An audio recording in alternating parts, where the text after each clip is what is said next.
Yeah. Am I audible? Yeah. Yes. First of all, thank you all for being here. I was just telling them in sports journalist jargon, this is probably the last over and we got to score about 40 runs. And I just hope you guys stay interested. Warm welcome to the two eminent gentlemen sitting next to me, Ashwin Sanghi and Hussain Zaidi. Hussain Zaidi is part of my tribe, the journalist tribe. I mean, was a journalist. Yeah, was a journalist. Not glamorous anymore. Crime writer, and now he's an author. And Ashwin mines history, culture, mythology. Just before coming in, we were having a chat in the author's lounge, and I said, of course, it's a cliche resorted to. I mean, is he the Dan Brown of Indian writing? And then the CEO of the Hindu, Navneet, I don't know whether he's here. He kind of said, no, he's much more than that. And he said, that's a lovely tribute. Welcome to the show, gentlemen. First up, I want to ask you, because this is the backyard of Kamal Haasan, and we're used to dealing with multiple Kamal Haasans, Michael Madana Kamarajan and so many movies, and you dealt with two Kamal Haasans. What is the story behind these two Kamal Haasans? Well, I started my latest book with this encounter with Kamal Haasan. Normally, I was having a lot of material with me and was trying to write a sequel for Black Friday. But somehow, as a journalist, you should always get that one small push that will drive you to do the story or the book. So despite having that, cupboard load of books and material and charge sheets and evidences, I was somehow not onto it. Until once I got a call from a mysterious caller, and he says, are you interested in this story? This could be a story of your lifetime. See, I had crossed 50. I've seen a lot of stories, and I thought this could not be my biggest story or whatever. But he said, come to Abu Dhabi, and I will give you the story.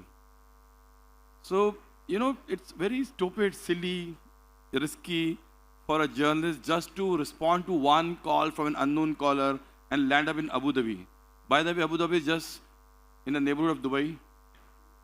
You mean the capital of underworld, Mumbai Mafia. I could have been easily bumped off, buried in desert. My wife would have never known. But anyway, I traveled to Abu Dhabi. And then it was IFA award where he was supposed to meet me. And I did not know this guy, his name. I didn't even know his name. The only thing is that he was speaking very polished English language in American accent. And he kind of sounded very trustworthy in terms of the story that he was promising. So in IFA, not this one, the earlier one, right in the middle of the program, I realized that Mr. Kamal Haasan is on the stage. Now I've been his fan since my teenage.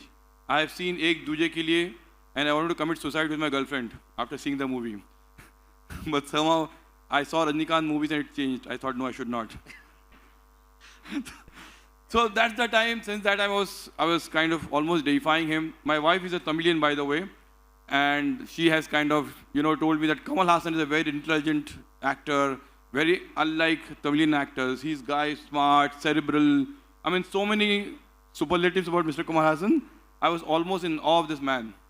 So imagine, with all this respect, reverence that I have towards this man, he's right in front of me on the stage, and I'm looking at him like this, and suddenly one man walked in that aisle, sit next to me, and he said, "Mera naam Kamal Haasan hai." And I was surprised. I said, what? There is Kamal Haasan, there is Kamal Haasan. Now, there's small difference in his name. Kamal, Kamal Haasan is a Muslim name, and Kamal Haasan is a Tamilian Brahmin name. So, I'm sure Kamal Haasan has done that kind of explanation that he's not a Muslim, because I remember reading those interviews where he said, I'm not a Muslim. Now, you can imagine what went through my mind when I have to deal with two Kamal Haasans at that time. This man is giving me story of my life, and this man is been the puja of my life.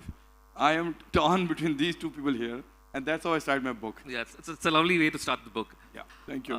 Ashwin, I just want to get to you. You mine religion, you mine culture, you get back. Your Bharat series was all about that. How did the germ of an idea come to you in terms of, I can get back in history, I can get back in culture, and mine mythology and do a series of books? Vijay, actually, the first book didn't start as a series. Okay. my background is not a literary background. Yeah. I have an MBA in finance, so I'm the last person that you would imagine to be sitting here at Hindu Lit for Life. Sometime around 2002, I had gone on a trip to Kashmir, and it was peak terror time as such. My flight got cancelled, and I had to spend an extra day. So I told the driver, I said, take me to some interesting places. Just drive me around. Okay. So he said, Ki Saab, will you go to Hazrat Bal? I said, no, I've been many times. He said, Shankaracharya. I said, no, I've been many times. So he said, have you been to Rozabal? Okay. So that's when I went to this very unassuming sort of tomb in the heart of Srinagar, Old Town. And the story around Rozabal is that when you enter, it's like literally, I mean, maybe 20 feet by 20 feet.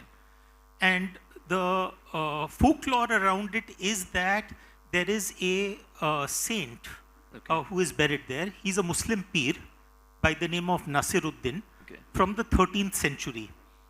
But there is, if you look at the direction in which he is buried, that is with his head pointing towards Mecca, which is to be expected.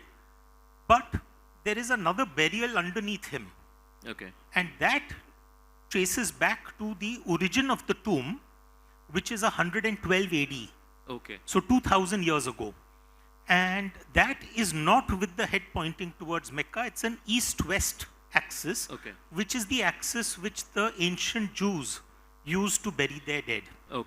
And outside the tomb, there is a metallic plate, which has a pair of feet, shows a pair of feet, and with little cross marks indicating the spot at which nails for a crucifixion would have been hammered into the feet. And the common folklore around the place is that someone called Isa came to India and he preached love and peace. And when he died, he was eventually buried here. So, like the way he had a situation of the two Kamal Hassans, in my case, I realized suddenly that we as people do not go out looking for stories. Very often the stories come looking for us. And I got obsessed with that story. And then I spent the next year or two, and by the way, at that point, I wasn't a writer. So I wasn't planning to write anything. I just got fascinated by the story. And then I realized, I said, no, this is something that I need to write about, which happened almost 2 years later, that I started putting it down in the form of a thesis. That what are the dots? Could this be real? Could it be that there was a life after the crucifixion? And then I gave it to my wife to read. And the next morning she said, congratulations, Ashwin. So I was very happy. I said, that means you've liked it. She said, no, I'm congratulating you because you've discovered the cure for insomnia. Because anyone reading this is going to fall asleep. So don't waste your time. That's the time she said that why don't you make this into a novel? Tell it as a story.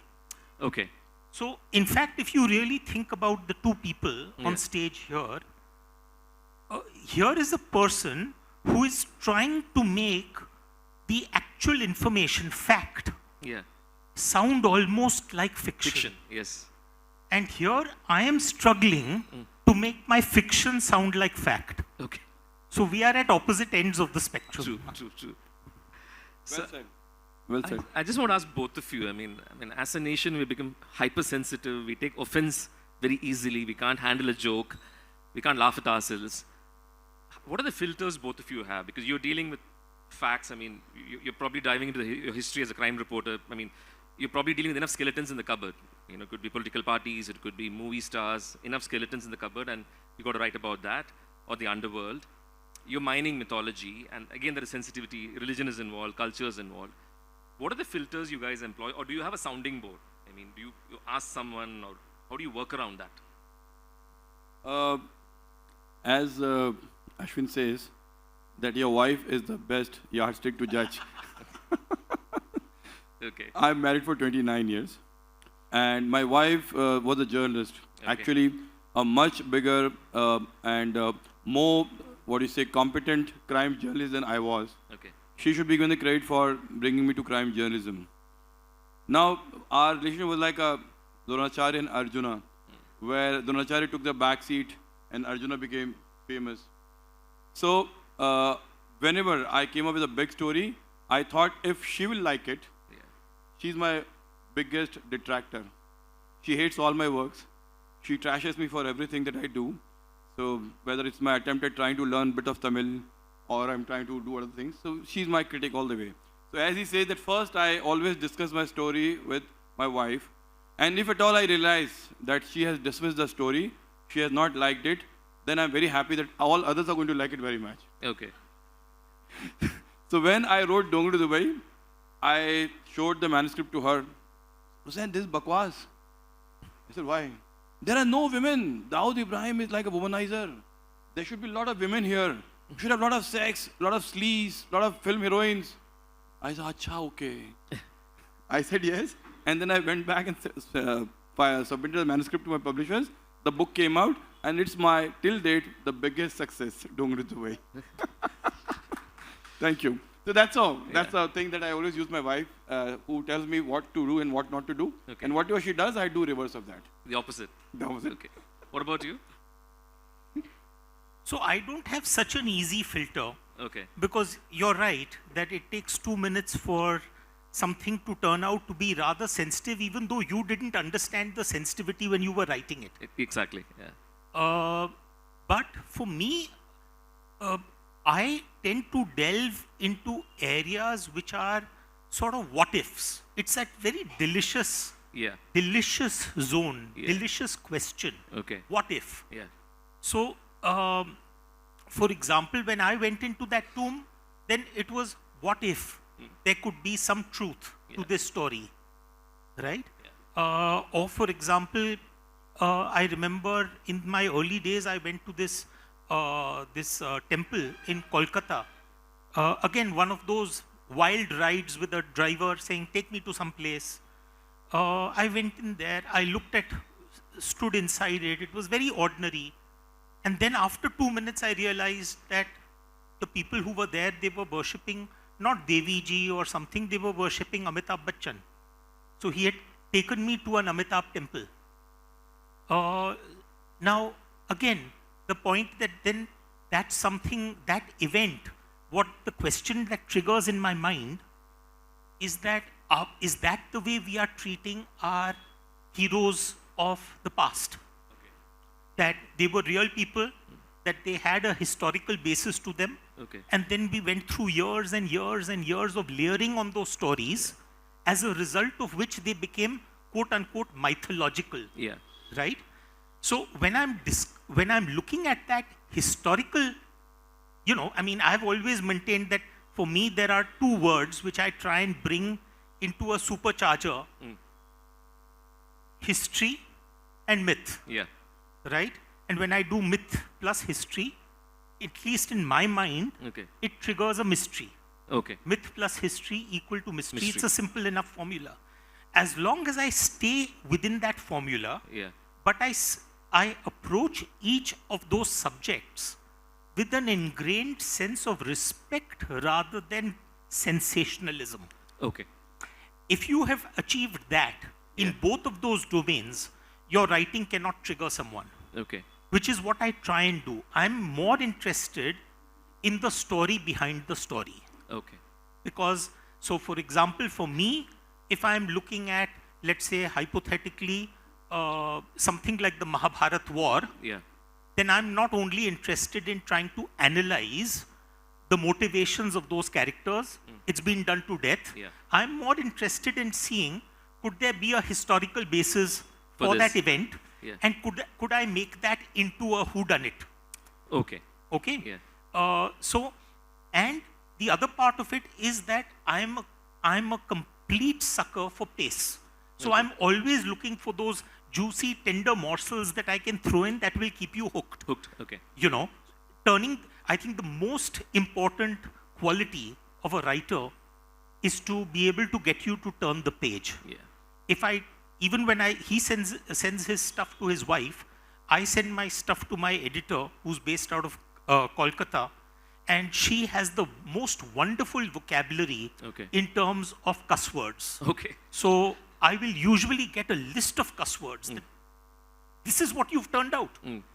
And then I know, because she is not talking to me about my writing. She says, you can find a dime a dozen great editors who will improve your grammar, your writing, your choice of words. What they can't do is tell a good story. And that's what I think is critical. What's your editor's name? Can I get introduced to her? Hussain, now on to you. I mean, this whole chase of Dawood Ibrahim, it's kind of defined your writing career, right from Black Friday onwards. I'll just digress a bit. I was in Karachi in 2008. There was an Asia Cup cricket tournament and I was there. And that's the last time India toured as a cricket team. Did you tell Dawood you were there? No, I didn't.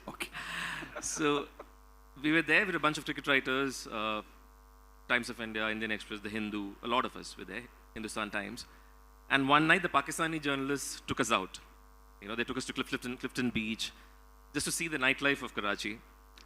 And then they took us to an enclave, very guarded, very government-ish in terms of atmosphere. And they used a cuss word, which obviously I cannot say it here for matters of decorum. Behind the Clifton Beach? Yes. And they said, your guy with the cuss word is staying here. That's Dawood Ibrahim. And our taxpayers' money is being used to support him. And there was a lot of angst. And a lot of us Indian sports writers were kind of seeing it a very new way, because we always thought it's black and white.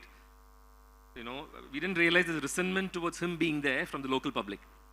So that was our encounter with him. Rather, I mean, we kind of saw the place, his safe house, where he was there. But you've been chasing him, and you've also done from Dubai to Karachi. What has been this experience? Even this Kamal Haasan thing was linked to that, right? So this guy, Kamal Haasan, who met me in Abu Dhabi, he told me a very weird, bizarre story, which I have written with all the evidence, references, citations, and whichever I could gather in that story. He has mentioned that how Dawood is not a petty criminal in Karachi anymore. He is the man who's now calling the shots in Karachi. He actually showed me a lot of evidence to prove that how it is Dawood Ibrahim who had chosen Imran Khan to be the Prime Minister. And once when Imran Khan, who became too big for his boots and was not listening to Dawood's diktat, Dawood removed Imran Khan from the Prime Ministership of Pakistan and then installed his own man there. And the way he described the whole thing, it's so bizarre. Like now Pakistan, which seemed to be a democratic state or maybe having army hand, as an iron fist there in Pakistan, is ruled by none other than Dawood Ibrahim, who was a small-time gangster in Mumbai. So the whole point is this story, why I was forced to write it, that I have to say that why Indian government does not want to bring him back. For them, they are very happy if Dawood is in Pakistan. They are very happy if Dawood is getting the Prime Minister elected there and deposed, or whatever thing that he's been doing. The kind of power that he wields in Pakistan. One small example. We all know Mehwish Hayat. I don't know if you don't know, you can go on Google and find out. Mehwish Hayat is one ordinary looking actress in Pakistan, because there are better looking actresses in Pakistan. And if you want to see, you will see there are more beautiful, more talented, competent actresses. Mehwish is one very ordinary girl. But she, within few years of her career in Pakistan, was awarded with something called Tamghe Imtiaz. It's a very high-ranking medal for some civilian, for outstanding or extraordinary services. Why? How? Now they all know that Mehwish is girlfriend of Dawood Ibrahim. So just an example of his power, what he is doing. So then I've also written about not just Pakistan, but Dawood can also pull strings in London. He can also defeat the much vaunted designs of CIA, MI6 and everyone, and get his guy out of the clutches of British police if he wants to, the way he can turn the table on them. So I thought it was important for us to say that how this man, who could have been stopped in 1994, when he suggested that I want to get to come to India and surrender, and how our government, who didn't want him back at that time, let him grow so big today. The monster, the monster of the Indian government, let it grow so big. That's it. There's an aphorism, crime never pays. But as writers dabbling in crime fiction, does crime writing pay? So I got into the world of crime writing not with my latest venture, Razor Sharp, Yeah. but my first crime novel was in 2014, which I co-authored with James Patterson. Yes. It was a book called Private India. Yes. And then 2 years later, we followed it up with another book called Private Delhi. And, to answer your question, James Patterson typically will be releasing somewhere between 7 to 8 crime novels a year. Okay. So if there is a factory for crime novels, it's probably JP. Okay. And when I first hooked up with him and we decided that we would write together, I did not realize that there was so much of a formula Okay. towards writing these types of novels. Okay. Like, for example, when the first draft was just about working out, I had written about 20 odd chapters. James came back and said, you know what? This murder is happening on chapter 15. Okay. Bring this to chapter 1. Okay. We need a dead body in the first chapter. That's what happens in Razor Sharp. Yeah. It opens with a murder. So there are some very, very clear sort of things that you need to do Yeah. in order to make it work. Okay. No chapter will be more than maybe 1,000 odd words. You will work 80% of the time on the opening line and the closing line of the chapter, not on the chapter itself. Okay. What happens in the middle is relatively irrelevant. What is important is the hook to propel you into the next chapter. And by doing all of this, James has created a very valuable franchise. His annual royalties are somewhere in the vicinity of about 90 million US. Ooh. Okay. So to answer your question, does crime pay? Yeah. Yes, it does. Okay. What about you, sir? I think he has answered everything about it now. There's nothing left for me. Yeah. But yes, one thing which Hussain and I will, I think, probably agree on, the genre is yet to catch up Okay. in our country. I think even today, if you went into, let's say, a W.H. Smith in London, Yeah. you would probably find that in the bestseller rack, Yeah. the top 5 or 10 titles are crime thrillers. Yes. That is yet to kick in Okay. in our country, but we are catching up. We are getting there. Okay. At the time when we had just written Private India, I realized what a tough slog it was Okay. to market that title in India, whereas within the second week, it had already become a New York Times bestseller. Okay. So it had already attained its cult status abroad, but in India it took a long time before it actually caught on. I think when I released Razor Sharp, I realized that no, this has already caught on. Okay. The numbers were very different. Okay. So I think we are getting there. But I think the main issue that we have today is not in terms of competing within the genres of reading. The problem is in terms of competing with other forms of entertainment. So reading as a whole is competing with OTT, competing with the web, competing with social media, competing with multiple forms of entertainment that take up your time. Yeah. So, you do fiction. You primarily started as a non-fiction writer. I mean, you're also a former crime reporter in Bombay. How much of that is mined for fiction? Like, you probably know something which none of us know. You have access to a document, but which may not stand the scrutiny of a court. So do you also use those kind of skeletons in the cupboard? It could be the underworld. It could be a police story, which takes the garb of fiction. You know, though we always say, you know, the semblance to anyone living or dead is coincidental. That's a caveat that all writers resort to. Do you also use what you collected as? I wrote some 4 fiction so far. Yeah. And most of those fiction stories have been actually derived or inspired by facts. So not the entirely factual, but For example, the latest one, The Black Coffin. Now there are, parts of that book which are like totally based on facts. Okay. The mysterious deaths of nuclear scientists in Mumbai. 6 of them. They were either found dead, they committed suicide, or some accident. That was something that, I don't know, some government is not serious about it. They don't want to investigate. How come their nuclear scientists are getting killed? Now, second part, it was an Indian agent who was somehow instrumental in disclosing Osama bin Laden's whereabouts to Americans. It's a fact which, a lot of RW guys have said in the interviews also. Then third thing, that their best of the weapon designs were leaked at one point of time, which they managed to stop somehow. So these were 3-4 things which I thought were never explored, written about, or even narrated in some story format. I put together all these things and then have woven a story around this to tell it in an interesting format which people will like to read. As I said, 75% of those facts have happened. 25% is my imagination, just to add some romance and other things, so that people can read through the story and at the end of it they'll realize that, oh, was it really true or was it a fiction? That's it. Did you get any cold calls from any cops or some underworld dons after reading your fiction? Sorry? Did you get any calls from any of them, the cops? Oh, a lot of them do call me. Like, was it me you're referring to types?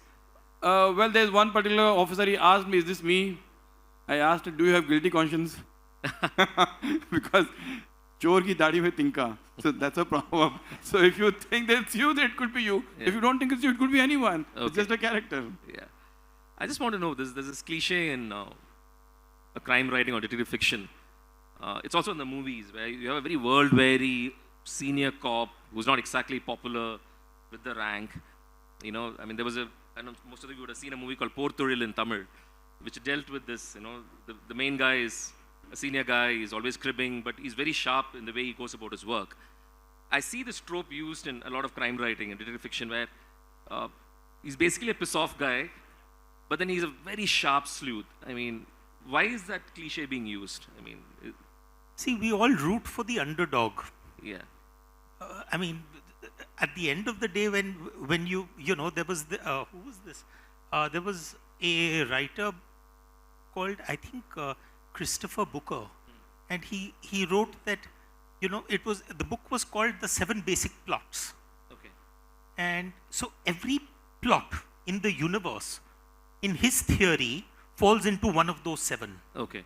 But one of those 7, which is you see repeated all over, is of course the good versus evil. The other one is the rags to riches part of it.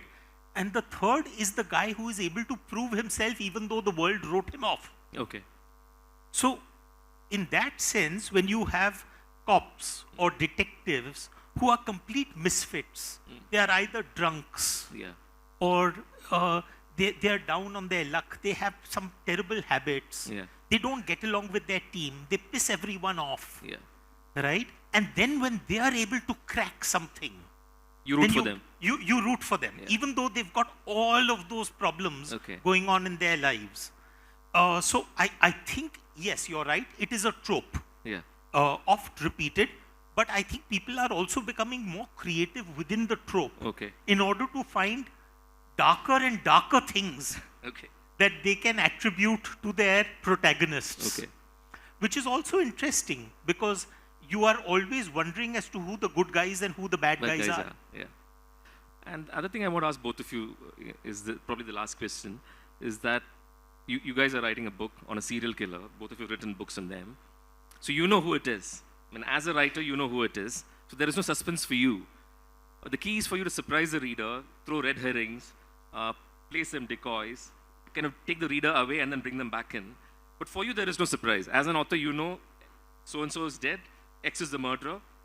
So how do you maintain the creative flow? Because you know in your mind, who's the murderer. I have not written anything about serial killers, so I will not be able to share. So I think maybe Ashwin can answer this. For me, honestly, the way it works is I have always maintained that writing is an art. Okay. But crime writing is not an art, it's a craft. Okay. So you will be, if you are a carpenter who makes chairs, your first chair cannot be as good as your 10th. Yeah. And your 10th cannot be as good as your 100th. Okay. Because you've honed that craft better and better. So, for me, when I'm looking at a crime thriller, by the way, there are writers in this genre who do not plot their stories. Yes. And they write by the seat of their pants. Yes. And very often they do not know what the outcome is going to be. Like they themselves don't know who the murderer is. They themselves don't know what the outcome is going to be till the time they get there. I can't do that. Okay. For me, everything needs like everything needs to be plotted out. Okay. Chapter 1 to chapter 100, I need to know every twist. Okay. But typically the way I want you or the audience to think about this is that you take a canvas and you draw up the entire painting. The entire photograph is there in front of you. Okay. And now you take a box cutter and you cut it into lots of pieces. Okay. And you've jumbled them up. And now you've thrown it on the floor and said, okay, now I'm going to piece it together. Okay. So in other words, there's a randomness introduced into the story which hits you randomly. Okay. But the fun of the story is only if you are also giving an equal chance to the reader to guess, to piece it together. Okay. So it cannot be only you working on that jigsaw. It has to be the reader working on that jigsaw with you. Yeah. Hussain, in terms of underworld in Bombay, I mean, most of us, I mean, our knowledge is gleaned from what we've read, the kind of books you've written, and the Ram Gopal Verma films. I mean, but has both these body of work, I mean, your body of writing or his movies or a lot of other movies too, has it kind of given us a full picture, or is there many more layers to it? I mean, like, there is so many conspiracy theories about what happened in Saif's house a couple of days back. So what's the inside story? About Underworld, I think no movies have been able to project them in the real light. Yeah. What they have is just assumed or maybe a fantasized script that they have, that they feel that Underworld characters would be like this. While Underworld guys in reality is much different. Okay. Like what we see in movies, that they have to be showing cuss words, they should have 1 kg of gold around their neck, and they'll be having some girlfriend around their arm. I mean, that's all not true. Underworld guys are totally different. Sometimes a sharpshooter could be a very civil guy, you know, dressed in a very nice formal dress, may not even be interested in girls at all. So I'm saying that movies have got them wrong and they do it for their own purpose.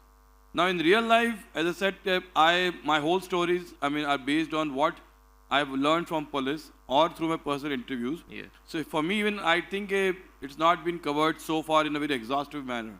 I can't claim to have, given the complete picture of the underworld.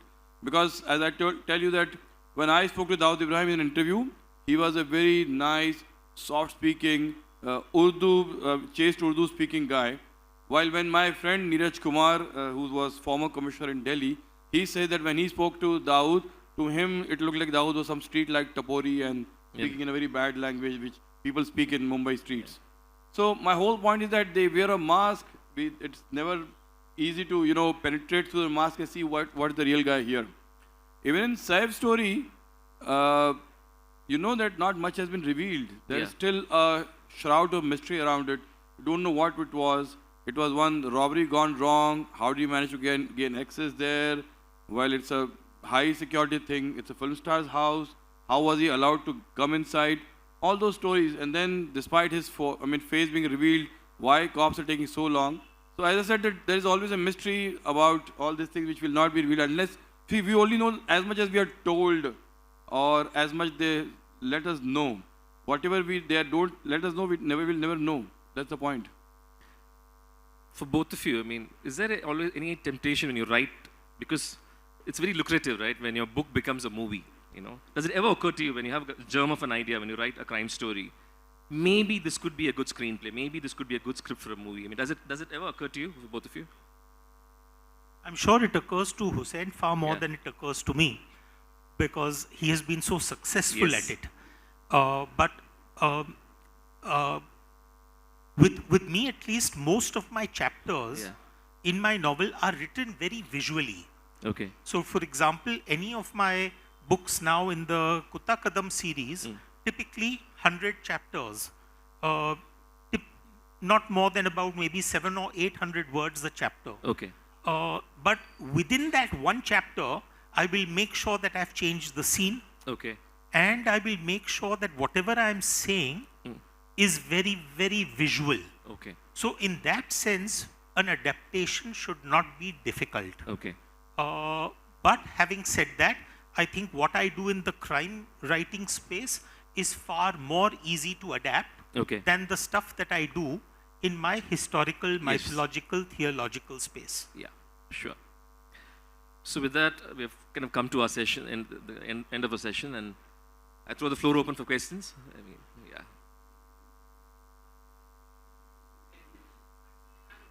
Thank you. And of all the books that you've written, I'll repeat, massive fan of your work. Of all the books of yours that I've written, my personal favorite is The Class of '83. My question to you is, why did that movie not do any justice to the book? Are you saying other movies have done justice to my books? As a layman, I would like to believe so. And I genuinely think the movie on The Class of '83 did absolutely no justice. I always believe that the producer should not get creative. It's not his job to write stories. It's not his job to write screenplay. In that particular story, if you read Class of '83, it was one simple story. I will tell you in one paragraph.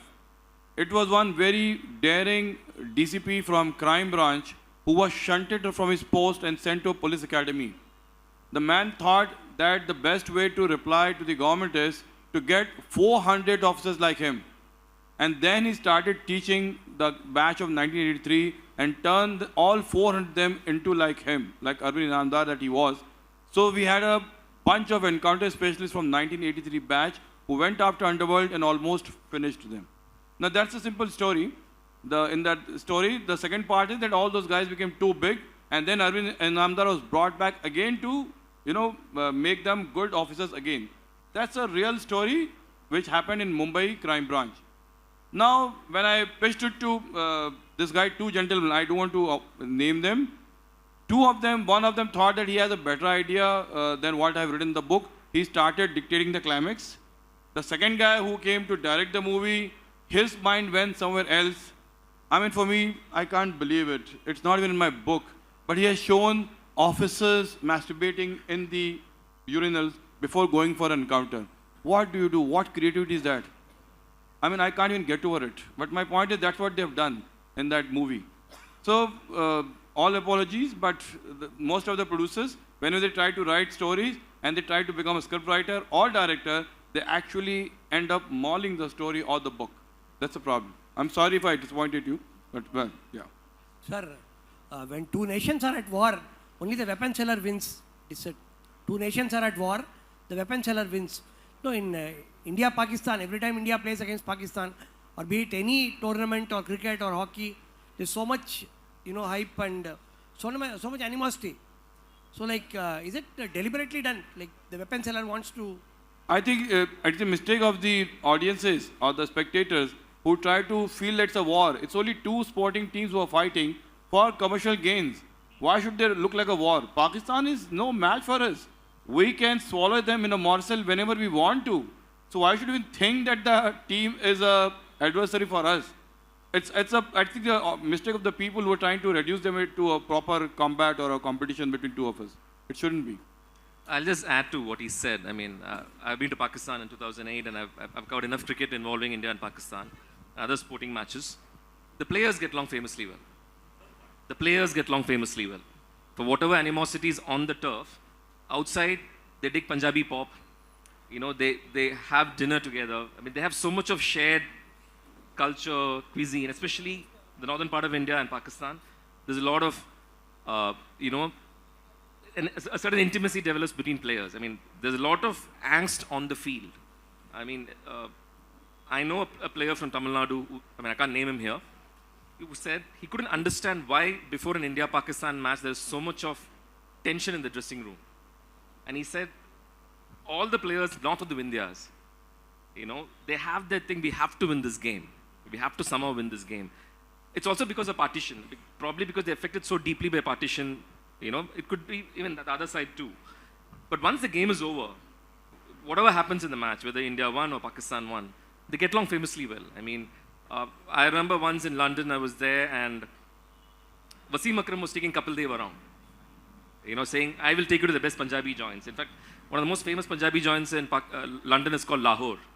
So they used to hang out together, they used to spend time together. So off the field, there is no animosity. On the ground, yes, there's a lot of animosity and there's a lot of funny sledging that happens, because they know the language. So commonality, and then they know what each other is speaking. So one of the very rare times when Sachin Tendulkar and Rahul Dravid spoke to each other in Marathi was when they were playing against Pakistan, because they can understand Hindi/Urdu. So they used to speak in Marathi among themselves, right? No, like Javed Medad once took a press conference and said, I won this match against India in 1987, that famous sixer on the last ball against Chetan Sharma's full toss. He said, I won the match in 1987, but India is still not forgotten until 2007. And then he said that how they have started naming their villains after me. Okay. Then he referred to a movie called Hukumat, where the villain's name was Javed Miadad. So he said, whenever Dharmendra came on the screen and said, Javed Miadad, the whole screen started clapping. So he said, how they have now villains named after me. Yeah. So that's what people react to. Why have a villain against the name Javed Miadad? But well, that's what happens. Yes. Any more questions? Yes. This question is to Mr. Ashwin Sanghi. Yeah. So this is actually, it's a general question. In your book, Krishna Key, at the end you would have told about the materials you have referred and all that. How is it that you refer to those material, process it and bring it into a story? So, for me, any book in the Bharat series, in 15 years I've written 7 books. There is an 8th book coming out this year in the Bharat series. But for me, it means an average of about 2 years almost per book. And when I'm working on a book, typically it will start with an idea, but normally I will make out a list of what are the things that I need to educate myself about. See, I'm not a scholar. I'm not a historian. I'm not a theologian. I'm simply a storyteller.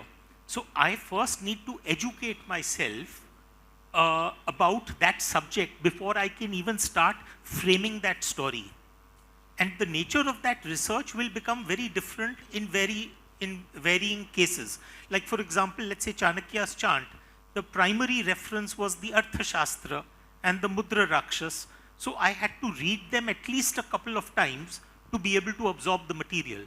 But on the other hand, for something like the book you mentioned, the Krishna Key, the reference obviously was the Bhagavad Puran, but more than that, it was travel to places like Mathura and Vrindavan and Dwarka and so on and so forth. A book like Keepers of the Kal Chakra, I had to teach myself, using the services of a friend, the basics of quantum theory, because otherwise I couldn't explain it in the story. So once I'm done with that research, then that's the time when I'll start framing the outline of the story. But while I'm writing the story, I keep going back to those sources. And I maintain a list of all those sources. Now, the reason for giving you that list is because no matter how hard I try, in 100,000 or 120,000 words, I can't reveal all the research, because otherwise it will feel like a non-fiction thesis. So that is the reason why I want that if you have found that that story is exciting you and that topic is exciting you, then you're able to go back to the same references that I used. It could be a YouTube video, it could be a web link, it could be a PDF, it could be a book, it could be anything. Because any book in the Bharat series should be the start of a journey for your own exploration. So that's the reason I do it. Good for you. Good for you. Make sure you go to Rosabal. Hello, sir. I have 2 questions. One to Ashwin sir and one to Zaidi sir. So, Ashwin sir, as you very well said, myths often gets confused with history. So much that over time it gets too much layered that people find it difficult to distinguish between what is the actual history and what is the actual myth. So with this reference, do you think that upcoming authors should focus more on real history than on mysteries while writing fiction works? And my second question to Zaidi sir. So it's an often said misconcept that people can be judged on the basis of the genre that they read.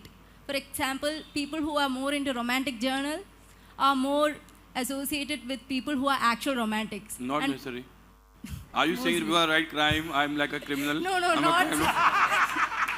That's not my. No, sir. I'm Romantic not people who write romantic books are sometimes most boring people. Sorry, I want to tell you this. Clear this misconception. And I, for one, I write so much about criminals and underworld. Sorry, I'm taking. No, she has offended me by saying that. I have to stand up for myself. We want one more question from you for Hussain. Because I love it when he takes offense. No, I was trying to clarify that I write about underworld who are like very wily people. They use a lot of cuss words, they drink, they kill, they are violent people. I can't even kill one rat. I have never drank one drop of wine in my life. I don't even use bad words. Even like I can't say chur, the most commonly used gali. Sorry. My whole point is that I have never done that. And my editors predicted 30 years ago that I will fail as a journalist. I don't do gali and I don't drink daru.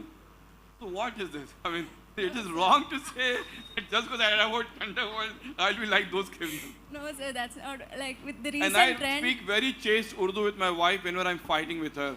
I don't even say anything. I said, "Aisi namakuliyat na kare aap, please." I don't even use English cuss words with my journalist wife. So what? No, sir, like, but with the. I was just joking. I'm saying, please don't think like that. Sorry, sir. No, sir, I'm just saying, like, with that in mind. Sorry, to just answer your question, I want to tell you that Hussain is one of the most soft-spoken people that I have come across in my life.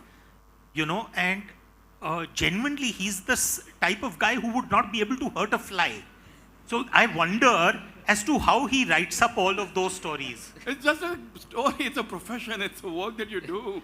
But sir, many people, in recent times, there's a trend of people often getting influenced by crime novels and even from movies in crime. I've even heard of cases where people often refer movies or books while getting away with crime. Doctors, they keep doing postmortem day in, day out, you know, but they never go and kill a living person.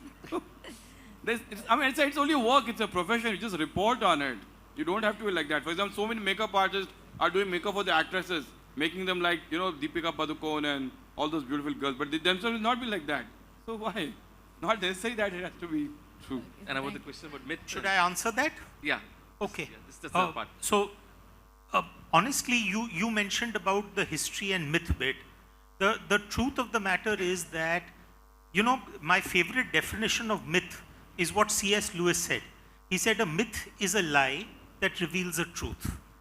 So in other words, even though it is myth, but probably there is a kernel of truth that is expected to be revealed as a result of that myth.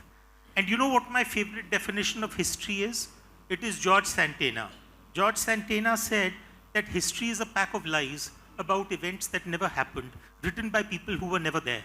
So in that sense, there is also going to be a lot of bias within history because you can't eliminate the narrator's bias. In that sense, my personal view is the only way that you can try and get at the truth is by putting on what I call a pair of 3D glasses. When you sit in a movie hall and you watch a 3D movie, it's multiple beams of light which are coming at you. So in other words, there are multiple versions of the same event. There is an event which happened in 1857, which is known to us as the Great Rebellion of 1857. Or it is sometimes also called the First War of Indian Independence. But in the UK, it is not even taught in school. It might be taught if you're a master's student in history. And if it is taught to you, it will be called the Sepoy Mutiny of 1857.